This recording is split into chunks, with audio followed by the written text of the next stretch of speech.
В адрес главы города Алдан прокуратурой внесено представление об исполнении законодательства о безопасности дорожного движения. Напомним, на прошлой неделе жители города пришли в надзорный орган и потребовали наказать мэра за транспортный коллапс из-за невывоза снега.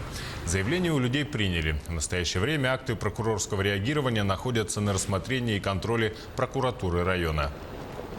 В целях устранения выявленных нарушений прокуратура Алданского района приняла ряд мер прокурорского реагирования, в том числе внесла представление в адрес главы муниципального образования город Алдан, а также возбудила административные производства по части 1 статьи 12.34 Кодекса Российской Федерации об административных правонарушениях в отношении администрации муниципалитета как юридического лица и ответственного должностного лица первого заместителя главы муниципального образования.